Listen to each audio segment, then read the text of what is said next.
name is Lexy and today I'm going to use Raj Punjabi's TED Talk Community Health Heroes to develop my main topic. In Punjabi's TED Talk, he talks about how there is a lack of access to healthcare in many less fortunate communities and shows pictures of these families, many of which who have children suffering. Does this mean we allow money to decide our fate? To decide who lives and who dies? That doesn't seem right, does it? That's when I thought of this question, my research question. How can we change the healthcare system so that we, the people, will never have to worry about the lack of medical treatment, especially for children? You may ask, why, Lexy? Why are you so passionate about finding a way to change the healthcare system? Well, not only is it unfair and cruel, it has affected someone close to me, my mom. You see, my mom is a super bubbly woman who does anything to help others. She recently got sick, and coming from a less fortunate family, there was nobody there to rely on to help her. Because money was such a huge factor, she really never got to see a doctor. My mom suffers every day, and though she does have health insurance, it is very limited and does not cover everything, especially her medications that help her feel better. This kind, loving woman deserves the quality healthcare she deserves, but she doesn't have that luxury. Healthcare should not be a luxury, it should be a right. So how do we change it? Well, that answer is a bit tricky. There's not a definite answer, but by getting more volunteers from people across the world to help others who are in medical need and who are low income, it can bring attention to the fact that there needs to be a change in our healthcare system and force the government to listen to their people. While I was trying to find an answer, I looked through many different sources and came up with some main ideas. Money, child neglect and abuse, limited access to healthcare, and finally, volunteering. Let's talk a little further about these themes. Here we see a meme that portrays the US healthcare system. I'll let you read it.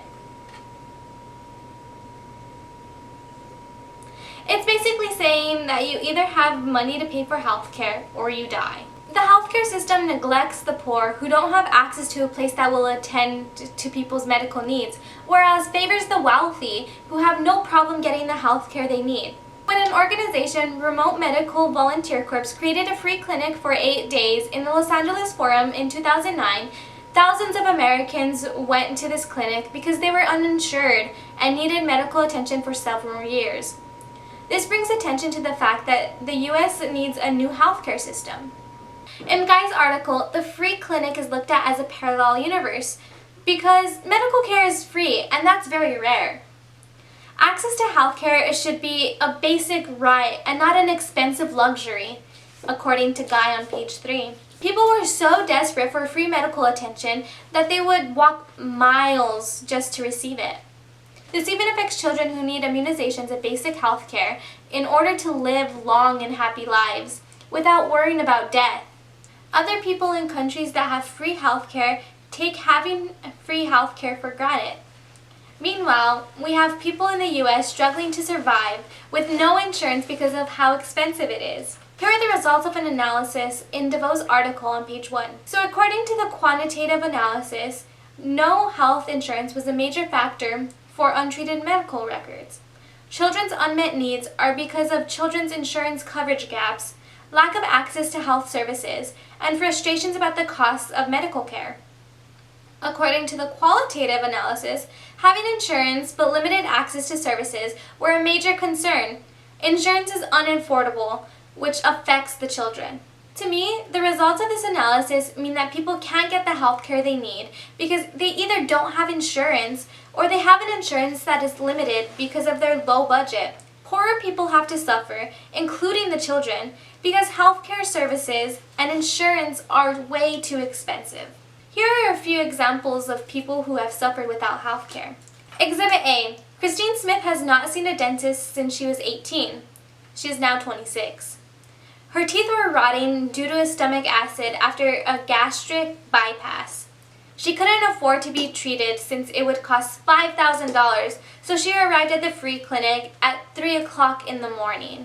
Exhibit B. Liz Cruz. Liz Cruz needed an eye exam.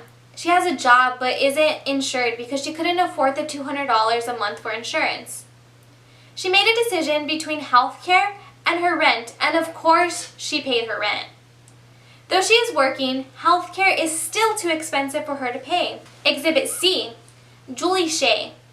Julie Shea crossed over the border to Mexico to get her teeth done where it is less expensive. She was so desperate for medical attention, yet the U.S. healthcare system failed her, and now she had to go to a whole different country in order to be treated. Do you see the problem with that?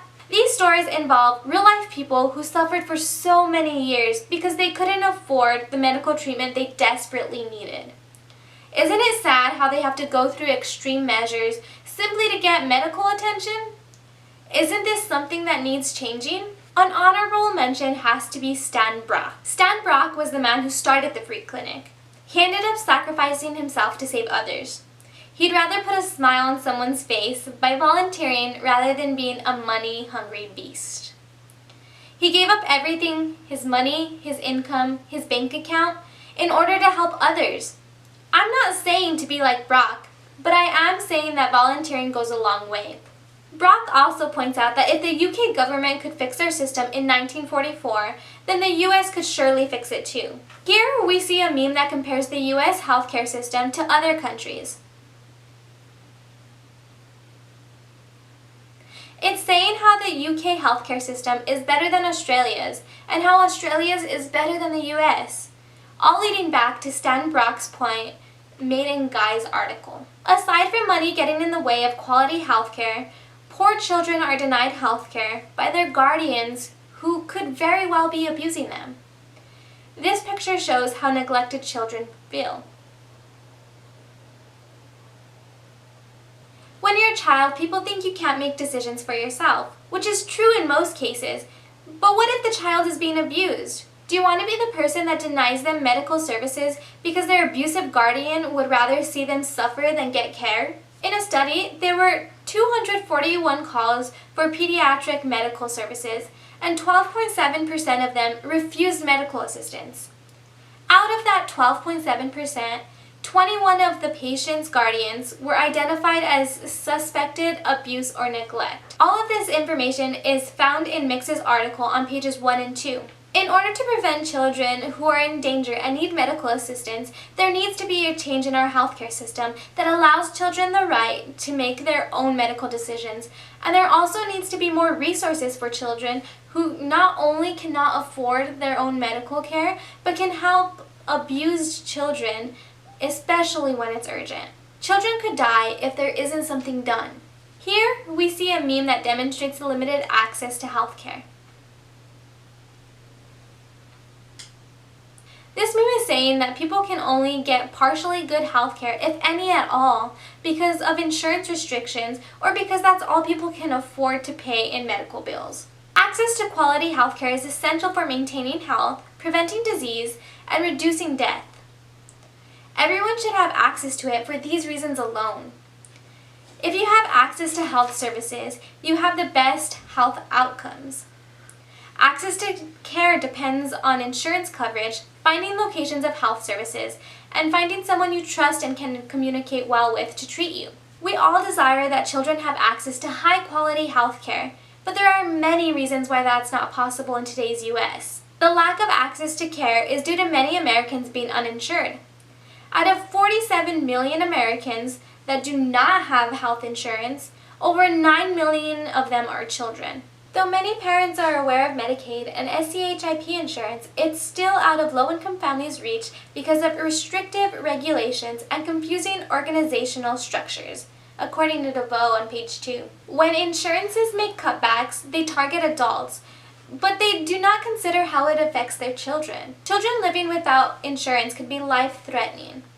Doctors, dentists, and therapists can even see the need for a change in the healthcare system, so they volunteer their own time and resources to help those in need. Lack of coverage makes it difficult for people to get the medical care they need without receiving large medical bills. People with no medical insurance are more likely to have poor health status, less likely to receive medical care, and more likely to be diagnosed later. Or they could die prematurely. Improving access to healthcare depends on making sure people have a usual provider or facility where they can receive care. By having a primary care provider, you can gain trust with your physician. Also, there is better communication, and you'll receive appropriate care along with lower mortality from all causes. This also allows you to prevent illness and promote healthy behavior. Everyone should have access to health care, but how do we get it? Here we see a meme that has to do with volunteering. This meme is basically telling people that everyone should do their part to volunteer because there's no such thing as no time or being too busy. Volunteering is not only a great way to improve your skills, it also helps you help other people in your family and your community, and if you wanted, the whole world. We the people can create change slowly but surely by volunteering. Volunteering not only helps others, but it also helps you gain satisfaction and find meaning in your life. By volunteering, you can help improve public health, especially in places that need it the most, like rural communities. You can be ready and prepared to tackle any medical emergency as you will have already been trained. This will improve your skills and it allows you to help others in any given emergency. Volunteers believe in making a difference by helping others. They do this by keeping their local area healthy, prepared, and resilient. From one small location, it can grow bigger and bigger until it's the entire world. Doctors and medical students are even volunteering. Many undergraduate and pre-health students notice that people need more medical care in poor countries, so they volunteer their time to help those in desperate need. Not only can I help others with healthcare as an undergraduate student, but I can always practice and learn skills. So can you. If students notice there needs to be a change, why doesn't the government? Students want to make a difference and help others. Along with that, they want to participate firsthand supplying healthcare to those in need. By having more volunteers take an interest in the medical field, it allows more people to pursue a career as a doctor, nurse, or even a dentist. The more medical staff we have in the world, the more we can help others without leaving anyone else out. Volunteers believe that doing something for others is better than doing nothing. They believe that they can produce change. What they have to offer is better than their local health professionals. And volunteering leads to gaining healthcare experience. For example, Nepal improved significantly with child survival after the female community health volunteers offered their help. Nepal got smart and started a female community health volunteer program, FCHV, to improve community participation and expand health services. FCHV helped achieve the Millennium Development Goal, which is the reduction of child mortality by 2/3. 62.2% of FCHVs helped at least one child with health service in the last 3 months.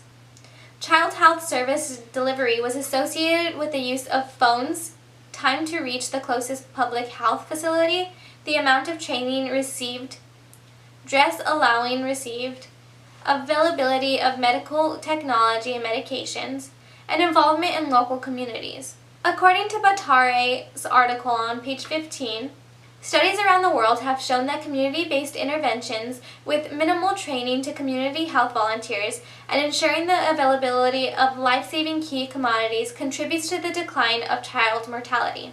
FCHVs are involved in interventions that aid the integration of maternal, child, and newborn services. This leads to better care and better outcomes in child survival. By encouraging volunteers in community-based health services, along with being provided with essential commodities, it helps improve child health status. So I guess the point I'm trying to make is that healthcare is expensive and very limited. Without proper medical treatment, people could die. Children could die young. By volunteering, you can not only gain knowledge to help those in your community, but you can help change the world by drawing attention to the fact that the government needs to revise the healthcare system to be free and accessible for all, including children. Here we have one last meme to remind us that free healthcare is our main goal. Hopefully one day we will reach that goal. But for now, do your part to help save our world. Our population is counting on you. A special thank you to my group members, Justin Diaz and Wendy Avila, and to Jep Studios, aka CJ Meds, who helped me film and edit this TED Talk. See works cited below for end credits.